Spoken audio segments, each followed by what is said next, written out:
สวัสดีค่ะสวัสดีค่ะมาเด้อค่ะมื้อนี้เก็บเห็ดเด้อค่ะโมเมนเก็บเห็ดเก็บหอยโอ้ยพอขึ้นมาก็เอาหล่นเนาะแล้วหัวกระเตือนจากเบื้องเนี้พี่น้องนี่ตัวนี้อีหลีเดี๋ยวเบิ่งป้ามาเด้อพี่น้องของฟรีเนี่ยของฟรีได้ยินข่าวว่าของฟรีทั้งใดเนี่ยจะรีบไปเบิดจ้ะพี่น้องข่าวว่าทั้งใดมีของฟรีลายลายคักลายแน่ เต็มหาดด้วยค่ะพี่น้องเพื่อนนี่อย่างร้อยแห่ มัสโซ่หอยแมงคู่โอ้หอยแมงภู่บ้านเฮาเด้อค่ะป้าดลายคักโอ้ยเบิ่งแน่ป้า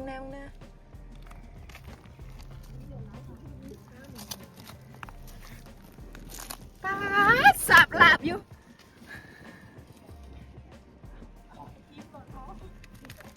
ป้า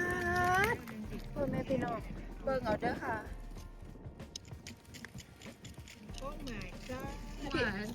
พี่จูลี่พามาพี่จูลี่แล้วพาทีมงานมาเบิ่งเด้อสิพากันคนไปยังใดพ่อแม่พี่น้องมาหลายแท้ให้ห้องในเด้อบ่เคยเห็นจักเที่ยมันหลายคักหลายแน่เบิ่งแน่เบิ่งทีมงานเนี่ยบอกเพิ่นเบิ่งทีมงานพี่จุลีนะเบิ่งทีมงานพี่จูลี่เด้อมื้อนี้เราบ่ล่มเด้อมื้อนี้ทีมงานกับพ่อกับเจ้าของช่องเด้อของฟรีทั้งใดไปเบิดนี่กับทีมงานทีมงานไทยโมนี่ Hello I don't know what I'm doing. I'm Oh yes you do sweetie ไปดูหอยให้มันโคโลเคลี ปาดโคโลเคเลภาษาพี่น้องเพิ่นเว้าภาษาหยังเพิ่นเว้าภาษาหยังอันหนูคือบ่เข้าใจฮะว่าเดีย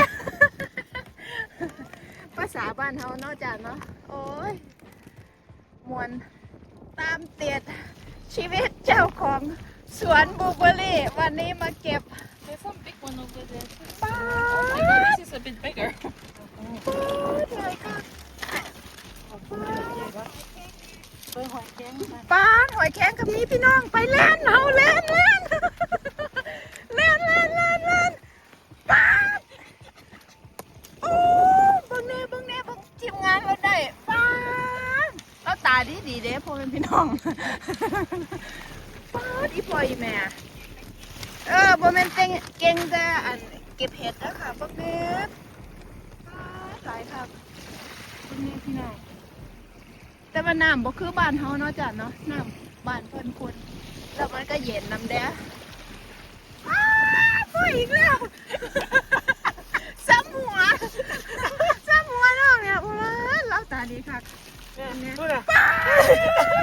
พี่พ่ออีแม่ตายเอาไปไผ่ว่าน้องบันเนี่ยมึงเล่าหัวจะอกจะอุ้ยไปแล้วหัวนี่เองค่ะป้าดหน่วยละโลพี่น้องหน่วยละโลโอ้ยโอ้ทางย้อนถึงฟาร์มหมอคุณเด็กพนักงานขอ ข้ามเด็ดบล็อกกิน Because I hit too hard. They didn't want to. I'm trying to remove that white thing. I got two broken. Two broken so far. But now they say ใส่เราใส่เต็มหม้อแล้วพี่ เราก็พากันมาตีหอยนะพี่น้อง yeah, whatever. It just มันทางนี้ก็ต้มหอยจ้ะ reason why. ทางนี้ก็นั่ง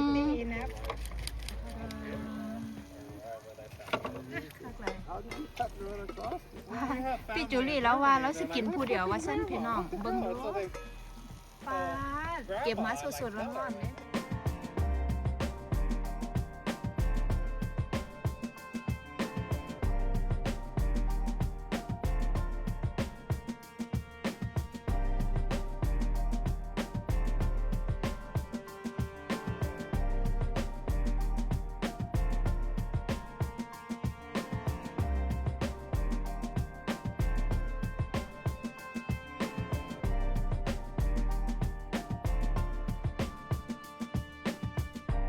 มาอีกแล้ว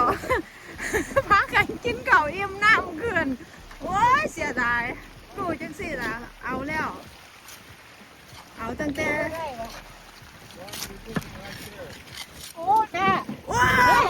No.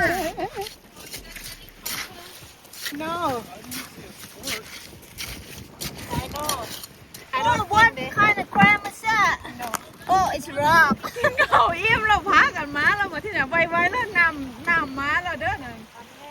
ถังใหญ่มาบัดนี้ถังใหญ่กว่าเกาวีน้ำก็มาไก่ด่างคนแล้วเด้อค่ะระวังไว้เด้อเก็บไว้เด้องานเนี่ยน้ำมาไก่เราไม่เชียนน้ำสิขึ้นแล้วพี่น้องเอาพี่น้องจังมันอันนี้เด้อค่ะเด้อเดี๋ยวสิไปเก็บก่อนนี่วางกล้องก่อนเด้อเบิ่งแหน่พี่น้องปวดเอ็ดเป็ดคักหลายป๊าดใหญ่คักหลายเบิ่งแหน่ หน้าขาดช็อตเด็ด ไป ไว้ เบิ่ บาง ง ก่ หา อนหลายคนเด้อค่ะน้ำไหลก้นละเด้อไก่เขามาเด้อนะไว้เด้อเจ้าเหรอเบิ่งพี่น้องแล้วก็เฝ้าอยู่เด้น้ำก็ไหลก้นเราเด้ เลือกกำลังเลือกเอาหอยเม็ดใหญ่ๆดอกใหญ่ หลายคัก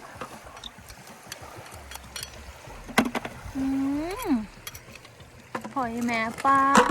ดเบิ่งแหน่เป็นเขิบอยู่พี่น้องภูเขา พี่น้องมาเบิ่งทีมงานเราอยู่เถิงไอ้ภูเขาหอยพี่น้องเบิ่งกองบักหอยกองค่ะกองใหญ่กองค่ะกองแน่โอ้ย ๆ อีพออีแม่ กองแน่กองดากนี่ เลิกก่อนค่ะน้ำก็ไหลเข้ามาแล้วก็ใกล้ๆเราเด้อค่ะ พี่น้องเบิ่งด้วยต้องเฝ้าเด้อค่ะ ต้องเฝ้าเด้อกันสั่นนั่นนะบ่ได้แหบเด้อนี่แต่ว่าแสบคักเนาะเบิ่งแหน่ภูเขาปาดตัวระวังสะดุดเด้อ สะดุดขาลมตวนเด้อเอาจัดไปเอ้ย